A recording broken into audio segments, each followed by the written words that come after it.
Welcome, I'm Sarah, a full-time artist based in the UK. Recently I ordered some acrylic gouache and today I'm going to be painting a portrait in a small sketchbook using the acrylic gouache for the first time.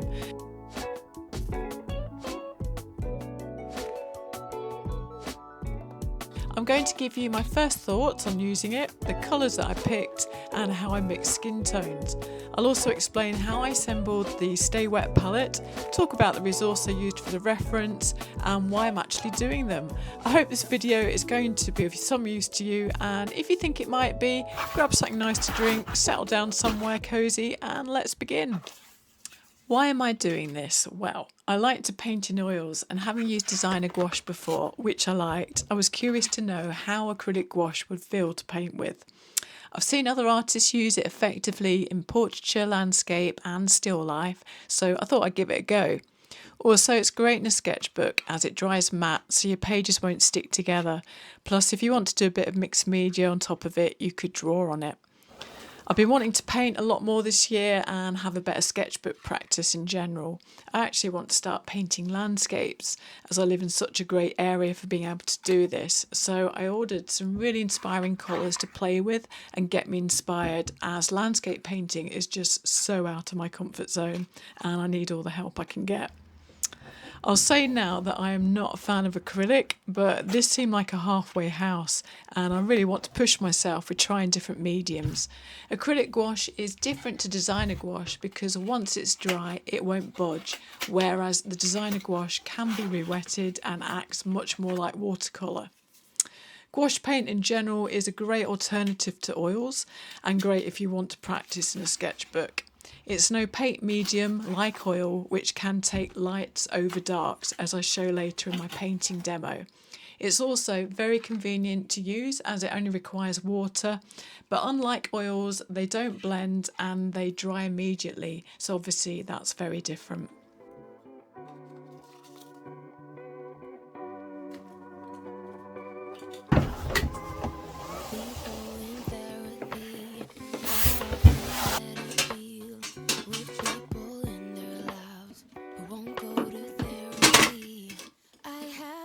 My Stay Wet palette is basically a plastic box. You could use a Tupperware box and I have done this in the past. Here you can see me spraying a sponge layer with water after cleaning the container. Any household sponge would do, and I'm just cutting this one in half so that it fits. I then used a layer of baking paper over this, but because my sponge was so pink I decided to use some paper towel between the layers simply to calm the pink down. So it works by, between the painting sessions, you put the lid on and the sponge layer being wet keeps the atmosphere nice and damp so that your paints remain wet. I really recommend doing this. Not only will your paints go much further, but you can keep the mixes you are using and you'll find that the whole painting process will be less frustrating because your paints aren't constantly drying out.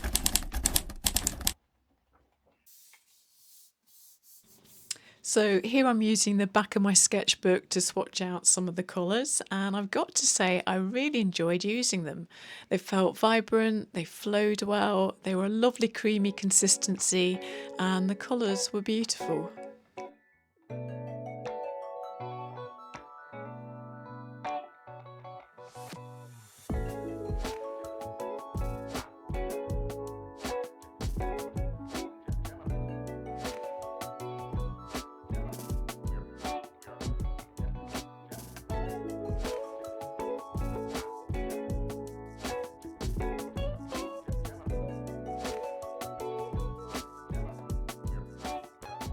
So I thought I'd just show you a basic palette that you can use for skin tones, and it's one that I'm going to be using in my sketchbook predominantly.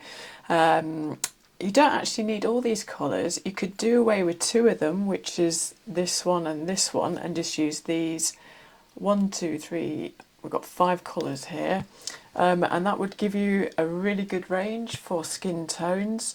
However, just by adding these extra 2, it just opens up your palette a lot more so that you can paint all different types of clothing, accessories as well, which can be really wild and wacky shades.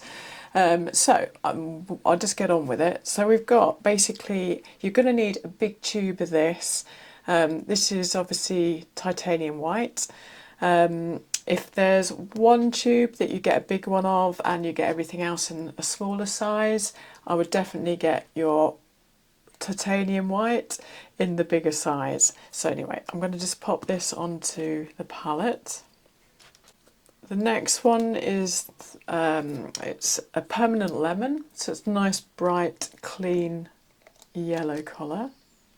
And then we've got yellow ochre,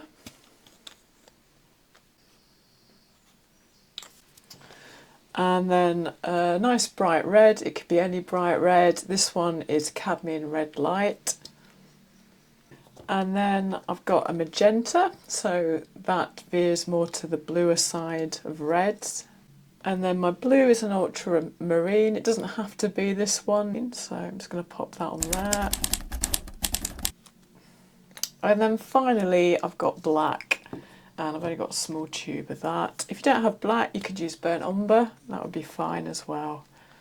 So they're the colours. So just by using these colours you can get all these different shades, different skin tones, and shadow colours. So I'm just going to show you how to make a basic dark skin tone, a basic light skin tone, and I might use my own hand for a bit of an example. For someone who has a skin tone like me, I would start with a yellow ochre and then mix in a bit of red, and then I'd neutralise it, just grey it off slightly with just a touch of blue. Okay, and obviously I'm not that colour, so you're going to want to add some white. And it's getting nearer. I think it's slightly more blue, slightly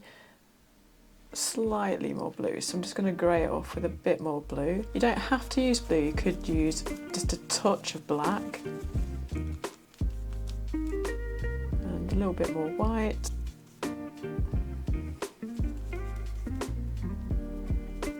Oops, maybe a bit too much there. That would make a great shadow colour.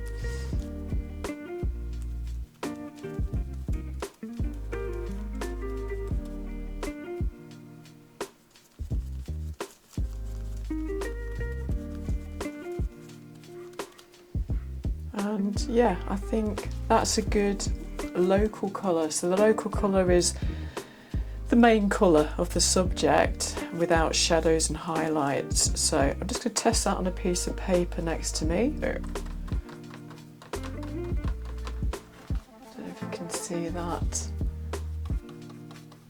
It's a great place to start, okay? And obviously for highlights you just add more white.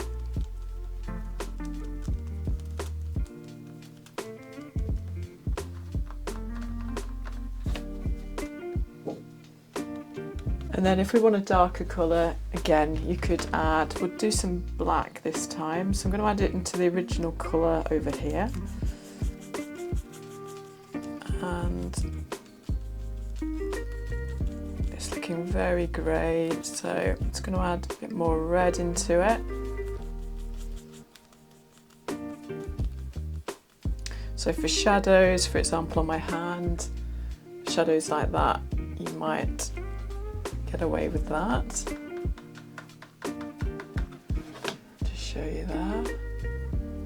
That was just adding a touch of black in it. You just want to add, just use a corner of your brush just to add in a tiny amount. If it's looking a little bit like death, then just add a bit more red into it to warm it up. Another shadow colour that I like to use a lot is mauve. So for that I would actually mix my own. So I usually use a bit of blue, obviously a bit of red, and you get a really dark purple, which is obviously too dark for skin, but if we open it out with the white, add a bit more red, then you get some nice colours which can be useful around areas in shadow. So around perhaps, maybe that's a little bit too blue, so I'm just going to add a bit more red. Yeah, it's nicer. And that could be in a dark area. So shadows maybe under the face and on the neck, or around the eye socket, between the nose and the brow, that could be useful. For eye colours, obviously, I'll just show you really nice greens that you can make with this palette. So the black mixed with the lemon yellow makes a lovely green. Nice sludgy green. Just gonna add some more yellow into that, and that can make a nice eye colour. You can also make a lovely green using the black with yellow ochre.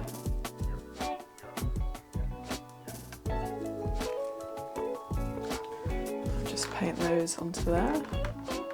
It's got a very dark green with that one. If we add some more yellow ochre into that, it's getting a bit lighter. The black and the lemon yellow.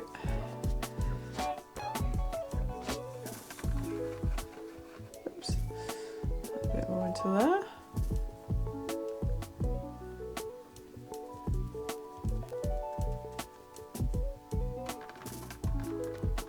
Okay, so that's the black and the lemon yellow.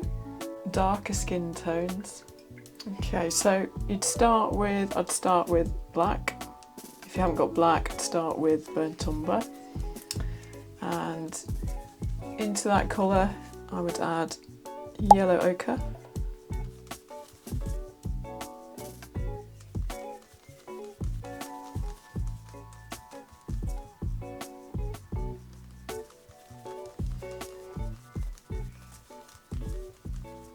So that's looking quite grey, and so to warm it up I would add some red, and that will make it a bit more like burnt umber. So just gonna paint a little bit on here.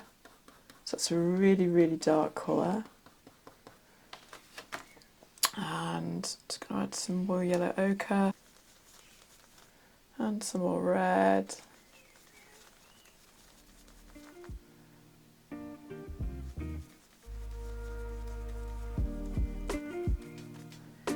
And then a little bit of white, some more red,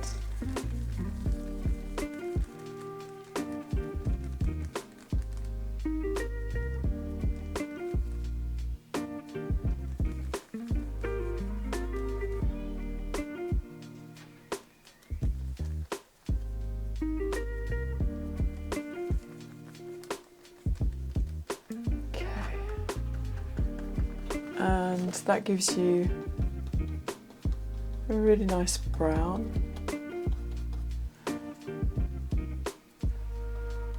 And you could then make up a yellow ochre and red mix.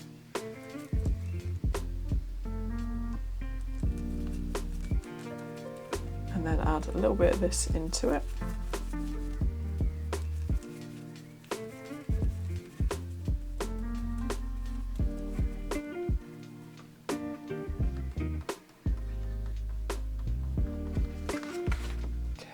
And that gives you more highlighted colour on really dark skin. I'm just going to make up a purple with the blue and the red.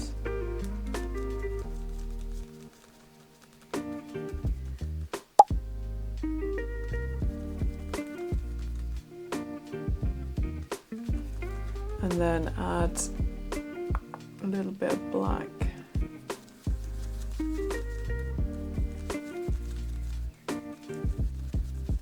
And some of that previous colour.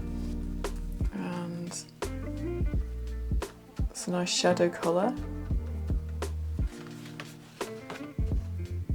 Okay, so a lot of it is just playing around until you've got the colour that you're happy with.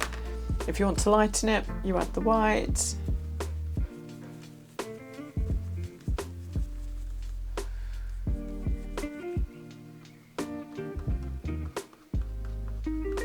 And if any colour looks too grey, I would just add in a bit of red, just to liven it up, warm it up a bit.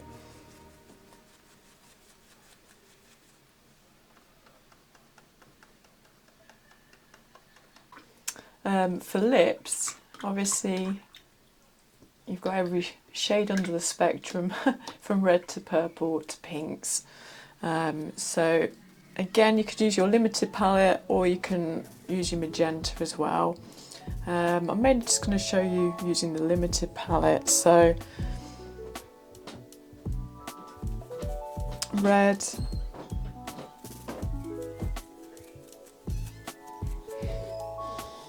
maybe a touch of yellow ochre, touch of white, give you a lovely corally pink shade. Okay. It might be good on cheekbones as well, on a darker person. Red and yellow ochre on tops of ears. That's really good as well, where the light shines through on the nostrils. They call it subsurface scattering. You can mix the red and yellow ochre, and that can be useful there. I'm just trying to think if there's any other colours that are really useful. Greys are great for eyeballs, obviously. They're never pure white, so you want to mix a grey. I would never just use black and white. I'd always either warm it up or cool it down. So in the case of an eyeball, I would cool it down. So I'm going to use a touch of black, or in this case quite a bit of black, just to get rid of that. And I'm going to add my white, but then I'm going to add a little bit of blue. And then obviously that would be probably too dark, so we just add our white. And that would probably be quite a good colour for the whites of the eyes. One thing I will say, if you make strings of colours, then you can go back and dip into all these colours in your portrait, rather than just making one lump of colour that you continually change. I mean, that can work. But then it can be quite good to, especially if you're using something like a Stay Wet palette, you can then use all these colours that you've mixed while you've been painting your portrait. So we've got the eyeball. I've shown you some lip colours. If you want to make your lips dark, obviously you can add a touch of black or a touch of blue, because they're your darkest colours. So I hope that makes some type of sense when you're mixing skin tones. I think we've covered nearly most instances there. Anyway, so back to the main video. To keep the length of the video down, I've not filmed the sketching process, as I really wanted to focus on the painting side. But if you'd like me to, I could do this in the future. Just comment below. In brief, I either start with a circle or an egg shape and place a line down where I think the centre of the face is. This is a vertical line. And then I put a horizontal line where I think the eyes sit. Then, using my reference and lots of observation, I start to build my face.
it's useful to compare where features are with one another.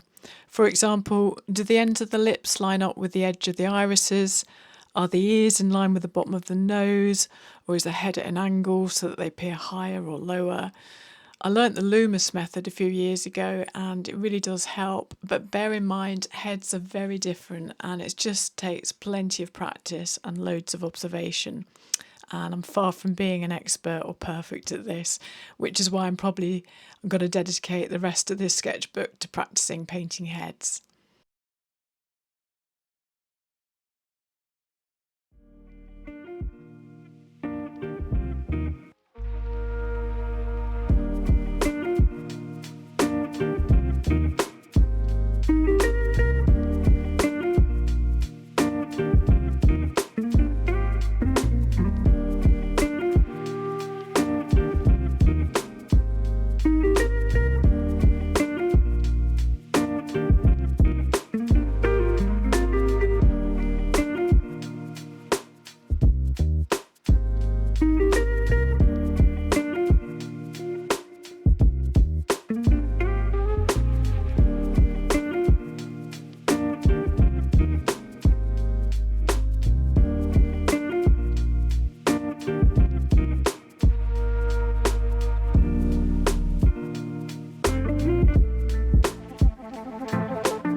The reference is from Draw Brighton, which is online. If figure drawing and life drawing is your thing and you can't make in-person classes, then I highly recommend it. I'm not sponsored by them, but it's a very affordable and it's a fabulous online resource. If you go to Patreon, you can find them on there. They have tons of references you can use. They also run live life drawing sessions as well as recorded ones, and they try to make it as affordable as possible. It was set up by a man called Jake Spicer, and it's like a collective between artists, models and tutors. Anyway, if you think it could be useful, then yeah, definitely go and check them out. So with my painting, I'm really new to painting heads. I have sketched them before, but I've only painted a few. And it's interesting to note here how much time I spent mixing colours. I was playing with trying to find a local colour and then trying to work from that and adjusting it so I had lighter and brighter areas or darker areas that I could use. Once I'd found some dark tones, then I started to put these in the darkest areas. Looking back, I would definitely start with a thinner consistency and then build up to a thicker paint at the end. But as these were my first portraits, I have to admit they came out okay, and definitely heaps of room for improvement, but that's what this sketchbook is for.